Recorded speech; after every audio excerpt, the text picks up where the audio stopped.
ನಮಸ್ಕಾರ ಸ್ನೇಹಿತರೆ ಈ ವಿಡಿಯೋದಲ್ಲಿ ಭಾರತದ ಸಂವಿಧಾನದ ಕುರಿತು ಪ್ರಮುಖವಾದ ಒನ್ ಲೈನರ್ ಪ್ರಶ್ನೋತ್ತರಗಳನ್ನು ನೋಡ್ತಾ ಹೋಗೋಣ. ಮೊದಲನೇ ಪ್ರಶ್ನೆ, ಪ್ರಥಮ ಬಾರಿಗೆ ಕೇಂದ್ರದಲ್ಲಿ ದ್ವಿಸದನ ಪದ್ಧತಿಯನ್ನು ಜಾರಿಗೊಳಿಸಿದ ಕಾಯ್ದೆ 1935ರ ಕಾಯ್ದೆ. ಜವಾಹರಲಾಲ್ ನೆಹರು ಮಂಡಿಸಿದ ಧ್ಯೇಯಗಳ ನಿರ್ಣಯವನ್ನು ಸಂವಿಧಾನ ರಚನಾ ಸಭೆ ಅಂಗೀಕರಿಸಿದ್ದು ನವೆಂಬರ್ 26, 1949. ರಾಷ್ಟ್ರ ಬಾವುಟವನ್ನು ಅಂಗೀಕರಿಸಲಾದ ದಿನ ಜುಲೈ 22, 1947. ವಯಸ್ಕ ಮತದಾನ ಪದ್ಧತಿಯನ್ನು ಸಂವಿಧಾನದ ಯಾವ ವಿಧಿಯನ್ವಯ ವಿಶೇಷ ಸ್ಥಾನಮಾನ ಕಲ್ಪಿಸಲಾಗಿದೆ? ಭಾರತ ಸಂವಿಧಾನದ ವಿಧಿ 326. ಮತದಾನದ ವಯಸ್ಸನ್ನು 21ರಿಂದ 18ಕ್ಕೆ ಇಳಿಸಲಾದ ತಿದ್ದುಪಡಿ 61ನೇ ತಿದ್ದುಪಡಿ, ಅದು 1988ರಲ್ಲಿ. ಜಮ್ಮು ಕಾಶ್ಮೀರ ರಾಜ್ಯಕ್ಕೆ ಸಂವಿಧಾನದ ಯಾವ ವಿಧಿಯನ್ವಯ ವಿಶೇಷ ಸ್ಥಾನಮಾನ ಕಲ್ಪಿಸಲಾಗಿತ್ತು? 370ನೇ ವಿಧಿಯನ್ವಯ. ಪ್ರಸ್ತುತ ಈ ವಿಧಿಯನ್ನು ರದ್ದುಪಡಿಸಲಾಗಿದೆ.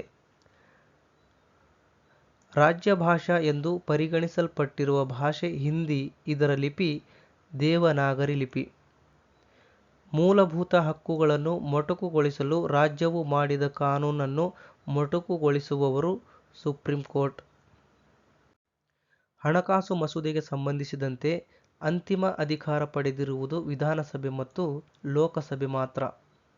ಭಾರತದಲ್ಲಿ ಹಣಕಾಸು ತುರ್ತು ಪರಿಸ್ಥಿತಿಯನ್ನು ಸಂವಿಧಾನದ ವಿಧಿ 360ರ ಅನ್ವಯ ಇದುವರೆಗೆ ಎಷ್ಟು ಬಾರಿ ಜಾರಿಯಾಗಿದೆ?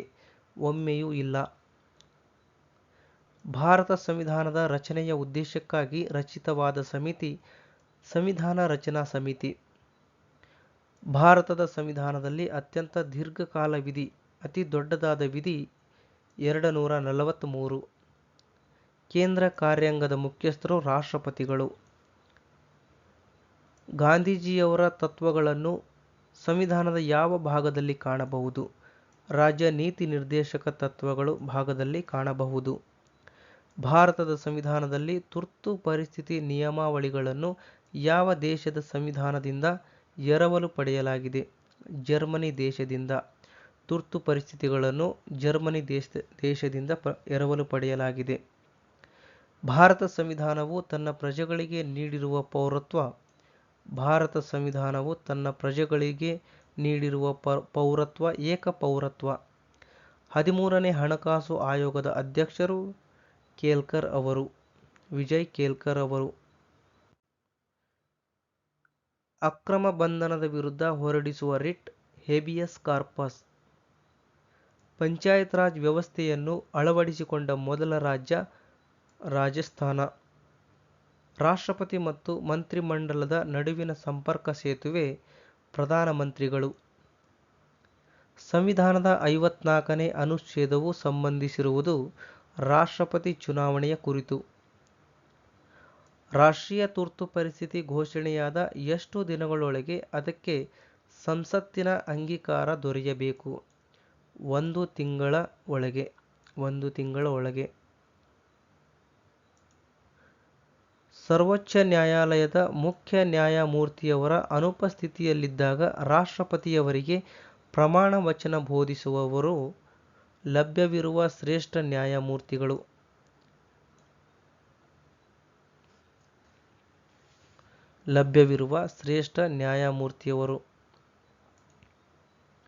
ರಾಜ್ಯದಲ್ಲಿ ಯಾರ ಒಪ್ಪಿಗೆಯ ನಂತರ ಒಂದು ಶಾಸನವು ಜಾರಿಗೆ ಬರಲು ಸಾಧ್ಯ? ರಾಜ್ಯಪಾಲರ ಒಪ್ಪಿಗೆಯ ನಂತರ. ರಾಜ್ಯಪಾಲರಾಗಲು ಇರುವ ವಯೋಮಿತಿ 35 ವರ್ಷ. ಏಕರೂಪ ನಾಗರಿಕ ಕಾನೂನು ಜಾರಿಯಲ್ಲಿರುವ ರಾಜ್ಯ ಗೋವಾ ರಾಜ್ಯ. ಅವಿಭಜಿತ ಭಾರತದ ಸಂವಿಧಾನ ಸಭೆಯ ಮೊದಲ ಸಭೆ ನಡೆದದ್ದು ಡಿಸೆಂಬರ್ 9, 1946ರಂದು. ಅವಿಭಜಿತ ಭಾರತ ಅಂತ ಅಂದರೆ ಪಾಕಿಸ್ತಾನ ಮತ್ತು ಭಾರತ ಇಬ್ಬಾಗವಾಗುವುದಕ್ಕಿಂತ ಮುಂಚೆ ಸಂವಿಧಾನ ಸಭೆಯ ಮೊದಲ ಸಭೆ ನಡೆದದ್ದು ಡಿಸೆಂಬರ್ 9, 1946ರಂದು. ಮೂಲ ಸಂವಿಧಾನದಲ್ಲಿ ಇದ್ದ ಅನುಸೂಚಿಗಳು ಮತ್ತು ವಿಧಿಗಳು 8 ಅನುಸೂಚಿಗಳು ಮತ್ತು 395 ವಿಧಿಗಳು. ದೇಶದ ಮೊದಲ ಉಪಪ್ರಧಾನಿ ಸರ್ದಾರ್ ವಲ್ಲಭಭಾಯಿ ಪಟೇಲ್ ಅವರು. ಪ್ರಸ್ತಾವನೆಯಲ್ಲಿ ಸಮಾಜವಾದಿ, ಜಾತ್ಯತೀತತೆ, ಅಖಂಡತೆ ಈ ಪದಗಳು ಯಾವ ತಿದ್ದುಪಡಿ ಅನ್ವಯ ಸೇರಿಸಲಾಯಿತು? 42ನೇ ತಿದ್ದುಪಡಿ ಅನ್ವಯ 1976ರಲ್ಲಿ ಸೇರಿಸಲಾಯಿತು. ಭಾರತ ರಾಜ್ಯಗಳ ಒಂದು ಸಂಘ ಎಂದು ಸಂವಿಧಾನದ ಎಷ್ಟನೇ ವಿಧಿಯಲ್ಲಿ ತಿಳಿಸಲಾಗಿದೆ? ವಿಧಿ 1ರಲ್ಲಿ. ಭಾರತ ರಾಜ್ಯಗಳ ಒಂದು ಸಂಘ ಎಂದು ಸಂವಿಧಾನದ ಎಷ್ಟನೇ ವಿಧಿಯಲ್ಲಿ ತಿಳಿಸಲಾಗಿದೆ ಅಂತ ಅಂದರೆ ವಿಧಿ 1ರಲ್ಲಿ. ಸಂವಿಧಾನದ 17ನೇ ವಿಧಿಯು ಯಾವುದಕ್ಕೆ ಸಂಬಂಧಿಸಿದೆ? ಅಸ್ಪೃಶ್ಯತೆಯ ನಿರ್ಮೂಲನೆಗೆ. ಸಂವಿಧಾನದ ಯಾವ ಭಾಗವು ನಾಗರಿಕತ್ವದ ಬಗ್ಗೆ ವಿವರಿಸುತ್ತದೆ? ಭಾಗ 2. ಬಾಲಕಾರ್ಮಿಕತೆಯನ್ನು ವಿರೋಧಿಸುವ ವಿಧಿ 24. ರಾಜ್ಯ ನೀತಿ ನಿರ್ದೇಶಕ ತತ್ವಗಳ ಜಾರಿಯ ಉದ್ದೇಶವೇನು? ಸಮಾಜ ಕಲ್ಯಾಣ. ಪ್ರಸ್ತುತ ಭಾರತದ ಸಂವಿಧಾನದಲ್ಲಿ ಎಷ್ಟು ಮೂಲಭೂತ ಕರ್ತವ್ಯಗಳಿದೆ? 11. ಪ್ರಸ್ತುತ ಭಾರತದ ಸಂವಿಧಾನದಲ್ಲಿ 11 ಮೂಲಭೂತ ಕರ್ತವ್ಯಗಳಿವೆ. 11 ಮೂಲಭೂತ ಕರ್ತವ್ಯಗಳಿವೆ. ಮೂಲಭೂತ ಕರ್ತವ್ಯಗಳನ್ನು ಸಂವಿಧಾನದಲ್ಲಿ ಅಳವಡಿಸಲು ಶಿಫಾರಸು ಮಾಡಿದ ಸಮಿತಿ ಸ್ವರ್ಣಸಿಂಗ್ ಸಮಿತಿ. ರಾಷ್ಟ್ರಪತಿಯಾಗಲು ನಿಗದಿಪಡಿಸಿದ ಕನಿಷ್ಠ ವಯಸ್ಸು 35 ವರ್ಷಗಳು. ರಾಷ್ಟ್ರಪತಿಯವರ ಪದಚ್ಯುತಿಗೆ ಸಂಬಂಧಿಸಿದ ವಿಧಿ 61. ಉಪರಾಷ್ಟ್ರಪತಿಯ ಅಧಿಕಾರಾವಧಿ 5 ವರ್ಷಗಳು. ಮರಣದಂಡನೆಯನ್ನು ರದ್ದುಗೊಳಿಸುವ ಅಧಿಕಾರವನ್ನು ಹೊಂದಿರುವವರು ರಾಷ್ಟ್ರಪತಿಗಳು. ರಾಷ್ಟ್ರಪತಿಗೆ ಪ್ರಮಾಣ ವಚನ ಬೋಧಿಸುವವರು ಸರ್ವೋಚ್ಚ ನ್ಯಾಯಾಲಯದ ಮುಖ್ಯ ನ್ಯಾಯಮೂರ್ತಿ. ಭಾರತೀಯ ಸಂಸತ್ತು ಒಳಗೊಂಡಿರುವುದು ರಾಷ್ಟ್ರಪತಿ, ಲೋಕಸಭೆ ಹಾಗೂ ರಾಜ್ಯಸಭೆಯನ್ನು. ರಾಜ್ಯಸಭೆಯ ಗರಿಷ್ಠ ಸದಸ್ಯರ ಸಂಖ್ಯೆ 250. ಸುಗ್ರೀವಾಜ್ಞೆಯ ಗರಿಷ್ಠ ಅವಧಿ 6 ತಿಂಗಳು. ಸುಗ್ರೀವಾಜ್ಞೆ ಅಂದರೆ ತುರ್ತು ಪರಿಸ್ಥಿತಿಯ ಗರಿಷ್ಠ ಅವಧಿ 6 ತಿಂಗಳು. ಭಾರತದ ಮಹಾಲೆಕ್ಕ ತಪಾಸಕರ ಅಧಿಕಾರಾವಧಿ 6 ವರ್ಷಗಳು. ರಾಜ್ಯಪಾಲರ ಅಧಿಕಾರಾವಧಿ 5 ವರ್ಷಗಳು. ರಾಜ್ಯಪಾಲರ ಅಧಿಕಾರದ ಅವಧಿ 5 ವರ್ಷಗಳು. ವಿಧಾನ ಪರಿಷತ್ ಸದಸ್ಯರ ಅಧಿಕಾರಾವಧಿ 6 ವರ್ಷಗಳು. ವಿಧಾನ ಪರಿಷತ್ ಸದಸ್ಯರಾಗಲು ನಿಗದಿಪಡಿಸಿರುವ ವಯಸ್ಸು 30 ವರ್ಷಗಳು. ಶಾಸನ ಸಭೆಯ ಯಾವ ಸದನದಲ್ಲಿ ಮೊದಲು ಹಣಕಾಸು ಮಸೂದೆಯನ್ನು ಮಂಡಿಸುವರು? ವಿಧಾನಸಭೆ ಹಾಗೂ ಲೋಕಸಭೆಯಲ್ಲಿ. ಸಾರ್ವಜನಿಕ ಹಣಕಾಸಿನ ಕಾವಲುಗಾರ ಎಂದರೆ ಭಾರತದ ಕಂಟ್ರೋಲರ್ ಆ್ಯಂಡ್ ಆಡಿಟರ್ ಜನರಲ್. ಸಾರ್ವಜನಿಕ ಹಣಕಾಸಿನ ಕಾವಲುಗಾರ ಎಂದು ಭಾರತದ ಕಂಟ್ರೋಲ್ ಆ್ಯಂಡ್ ಆಡಿಟ್ ಜನರಲ್ ಅವರನ್ನು ಕರೆಯಲಾಗುವುದು. ಮಹಾಭಿಯೋಗ ಎಂದರೆ ರಾಷ್ಟ್ರಪತಿ ಸಂವಿಧಾನ ಉಲ್ಲಂಘಿಸಿದಲ್ಲಿ ಸಂಸತ್ತು ಅವರನ್ನು ತೆಗೆದುಹಾಕುವ ಕ್ರಮ. ಮೂಲಭೂತ ಹಕ್ಕುಗಳು ಸಂವಿಧಾನದ ಯಾವ ಭಾಗದಲ್ಲಿದೆ? 3ನೇ ಭಾಗದಲ್ಲಿದೆ.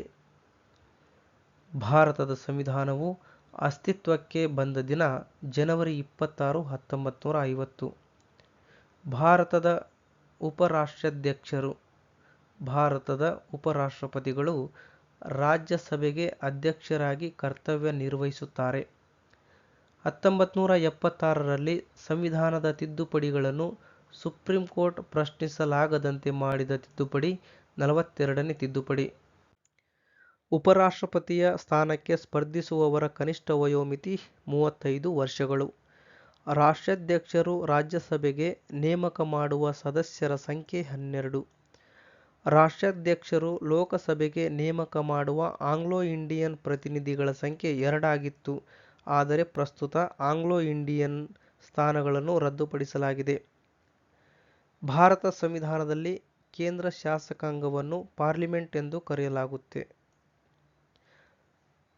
ನಮ್ಮ ಸಂವಿಧಾನದ ಎಷ್ಟನೇ ವಿಧಿಯು ರಾಜ್ಯಸಭೆಯ ಬಗ್ಗೆ ವಿವರಣೆ ನೀಡುತ್ತದೆ?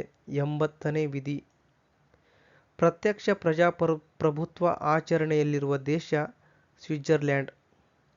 ರಾಜಕೀಯ ಹಕ್ಕುಗಳನ್ನು ಸಕ್ರಮವಾಗಿ ಉಪಯೋಗಿಸಿಕೊಂಡು ಪ್ರಜೆಗಳು ಪಡೆಯುವ ಅಧಿಕಾರ ಪ್ರಜಾಪ್ರಭುತ್ವ. ಯಾವ ಹಕ್ಕುಗಳಿಲ್ಲದಿದ್ದರೆ ಮಾನವ ಜೀವನ ದುರ್ಭರ, ಅರ್ಥರಹಿತವಾಗುತ್ತದೆ. ಯಾವ ಹಕ್ಕುಗಳು ಇಲ್ಲದಿದ್ದರೆ ಮಾನವ ಜೀವನ ದುರ್ಭರ ಮತ್ತು ಅರ್ಥರಹಿತವಾಗುತ್ತದೆ. ಪೌರ ಹಕ್ಕುಗಳು. ಎಲ್ಲ ಹಕ್ಕುಗಳಲ್ಲೂ ಮುಖ್ಯವಾದುದು ಪ್ರಾಣ ರಕ್ಷಣೆಯ ಹಕ್ಕು. ವ್ಯಕ್ತಿಯ ಪ್ರಾಣಕ್ಕೆ ಸ್ವೇಚ್ಛೆಗೆ ರಕ್ಷಣೆ ಒದಗಿಸುತ್ತಿರುವ ಸಂವಿಧಾನದ ವಿಧಿ 21ನೇ ವಿಧಿ.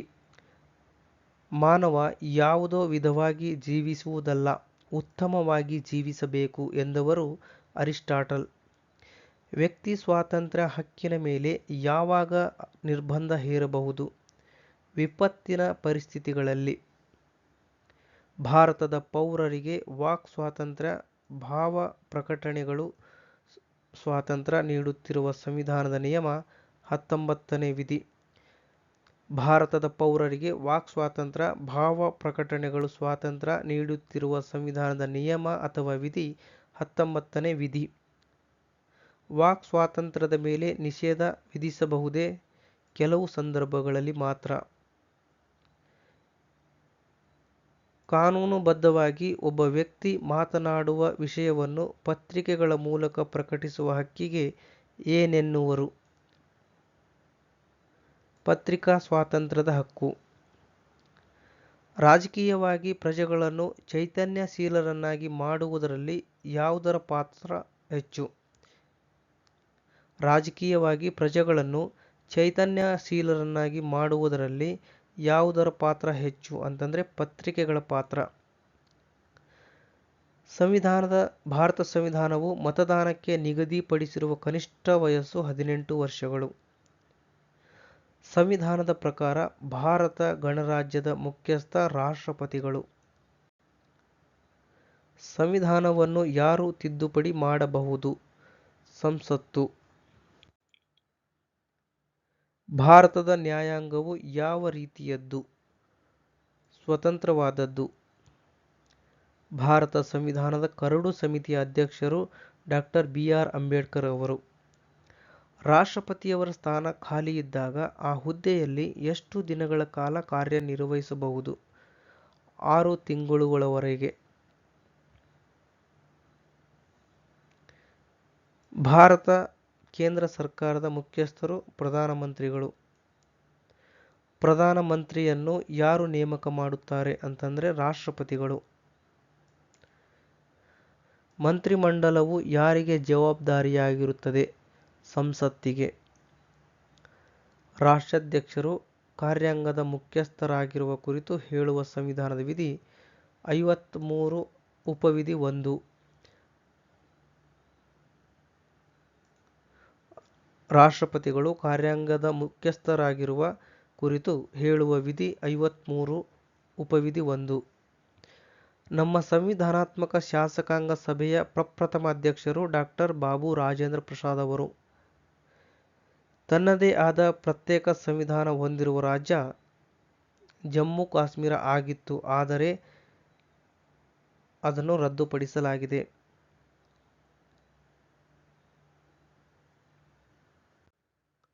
ಕೇಂದ್ರ ಸರ್ಕಾರದ ಸಚಿವರ ನೇಮಕ ಮಾಡುವವರು ರಾಷ್ಟ್ರಪತಿಗಳು. ಕೇಂದ್ರ ಸರ್ಕಾರದ ಸಚಿವರನ್ನು ನೇಮಕ ಮಾಡುವವರು ರಾಷ್ಟ್ರಪತಿಗಳು. ರಾಜ್ಯದ ಅಡ್ವೊಕೇಟ್ ಜನರಲ್ ಇವರನ್ನು ನೇಮಕ ಮಾಡುವವರು ರಾಜ್ಯಪಾಲರು. ಭಾರತವು ಸಂವಿಧಾನ ರಚನೆಗೆ ಅಂಗೀಕಾರ ನೀಡಿದ್ದು ನವೆಂಬರ್ 26, 1949ರಂದು.